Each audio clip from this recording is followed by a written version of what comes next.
Hi hello ನಮಸ್ತೆ. Big boss ಮತ್ತೊಂದು ವಿಡಿಯೋಗೆ ಎಲ್ಲರಿಗೂ ಸ್ವಾಗತ. ಗೌತಮಿ ಜಾಧವ್ ಅವರು ಮಿಡ್ ವೀಕ್ ಎಲಿಮಿನೇಷನ್ ಅಲ್ಲಿ ಎಲಿಮಿನೇಟ್ ಆಗಿಲ್ಲ, ಬಿಗ್ ಬಾಸ್ ಮನೆಯಲ್ಲೇ ಇದ್ದಾರೆ. ಗೌತಮಿ ಎಲಿಮಿನೇಟ್ ಆಗಿದ್ದಾರೆ ಅನ್ನೋದು ಸುಳ್ಳು ಸುದ್ದಿ.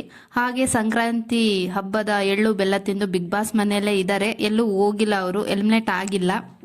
ಬಿಗ್ ಬಾಸ್ ಅಪ್ಡೇಟ್ ಕೊಡೋರು ಬೆಳಗ್ಗೆ ಗೌತಮಿ ಜಾಧವ್ ಅವರು ಮಿಡ್ ವೀಕ್ ಎಲಿಮಿನೇಷನ್ ಅಲ್ಲಿ ಎಲಿಮಿನೇಟ್ ಆಗಿದ್ದಾರೆ ಅಂತ ಹೇಳಿದ್ರು. ಅದನ್ನ ನಂಬಿ ನಾವು ವಿಡಿಯೋ ಮಾಡಿ ಹಾಕಿದ್ವಿ. ಇವಾಗ ನೋಡಿದ್ರೆ ಗೌತಮಿ ಜಾಧವ್ ಅವರು ಎಲಿಮಿನೇಟ್ ಆಗಿಲ್ಲ ಅಂತ ಹೇಳ್ತಿದ್ದಾರೆ. ಸಂಕ್ರಾಂತಿ ಹಬ್ಬದ ಎಳ್ಳು ಬೆಲ್ಲ ತಿಂದು ಬಿಗ್ ಬಾಸ್ ಮನೆಯಲ್ಲೇ ಇದ್ದಾರೆ ಗೌತಮಿ ಅವರು, ಬಿಗ್ ಬಾಸ್ ಮನೆಯಿಂದ ಹೊರಗೆ ಬಂದಿಲ್ಲ ಅಂತ ಅಪ್ಡೇಟ್ ಕೊಟ್ಟಿದ್ದಾರೆ ಇವಾಗ. ಹಾಗಾದ್ರೆ ಮಿಡ್ ವೀಕ್ ಎಲಿಮಿನೇಷನ್ ಅಲ್ಲಿ ಯಾರು ಎಲಿಮಿನೇಟ್ ಆದ್ರು ಅಂತ ಕೇಳಿದಾಗ ನೋ ಎಲಿಮಿನೇಷನ್ ಅಂತ ಹೇಳ್ತಿದ್ದಾರೆ. ಸೊ ನೋಡಬೇಕು ಇವತ್ತಿನ ಎಪಿಸೋಡ್ನಲ್ಲಿ ಯಾರು ಎಲಿಮಿನೇಟ್ ಆದ್ರೋ ಯಾರು ಎಲಿಮಿನೇಟ್ ಆಗಿಲ್ಲ ಅಂತ. ಎಲಿಮಿನೇಷನ್ ಇದೆಯೋ ಇಲ್ವೋ ಅಂತ ಇವತ್ತಿನ ಎಪಿಸೋಡಲ್ಲಿ ನೋಡಿ ಕ್ಲಾರಿಟಿ ತಗೊಳ್ಬೇಕು. ಎಲ್ಲರೂ ಗೌತಮಿ ಜಾಧವ್ ಅವರು ಎಲಿಮಿನೇಟ್ ಆಗಿದ್ದಾರೆ ಅಂತ ಬೆಳಗ್ಗೆಯಿಂದ ಹೇಳ್ತಿದ್ರು. ಇವಾಗ ನೋಡಿದ್ರೆ ಗೌತಮಿ ಜಾಧವ್ ಅವರು ಎಲಿಮಿನೇಟ್ ಆಗಿಲ್ಲ, ಬಿಗ್ ಬಾಸ್ ಮನೆಯಲ್ಲೇ ಇದ್ದಾರೆ ಅಂತ ಅಪ್ಡೇಟ್ ಬರ್ತಾ ಇದೆ.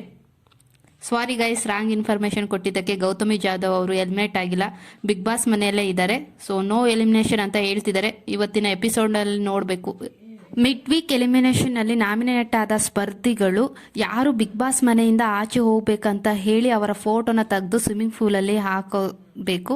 ಆ ಪ್ರೋಮೋನ ಬಿಟ್ಟಿದ್ರು. ಅದರಲ್ಲಿ ಗೌತಮಿ ಅವರು ತ್ರಿವಿಕ್ರಮ್ ಅವ್ರ ಫೋಟೋ ಹಾಕಿದ್ರು, ತ್ರಿವಿಕ್ರಮ್ ಅವರು ಮಂಜು ಅವರ ಫೋಟೋ ಹಾಕಿದ್ರು, ಹಾಗೆ ಭವ್ಯ ಗೌಡ ಅವರು ಮುಗ್ರ ಮಂಜು ಅವ್ರ ಫೋಟೋ ಹಾಕಿದ್ರು. ಹಾಗೆ ಮೋಕ್ಷಿತಾ ಪೈ ಅವರು ಸದಾ ಗೌತಮಿ ಅವರು ಹೋಗ್ಬೇಕು ಅಂತ ಸ್ವಿಮ್ಮಿಂಗ್ ಪೂಲ್ ಅಲ್ಲಿ ಅವ್ರ ಫೋಟೋ ಹಾಕಿದ್ರು. ಸೊ ಮೇ ಬಿ ಎಲ್ಲ ನಾಮಿನೇಷನ್ ಪ್ರಕ್ರಿಯೆ ಮುಗಿಸಿ ಲಾಸ್ಟ್ಗೆ ನೋ ಎಲಿಮಿನೇಷನ್ ಹೇಳಿರ್ಬೋದು ಅಂತ ನನ್ನ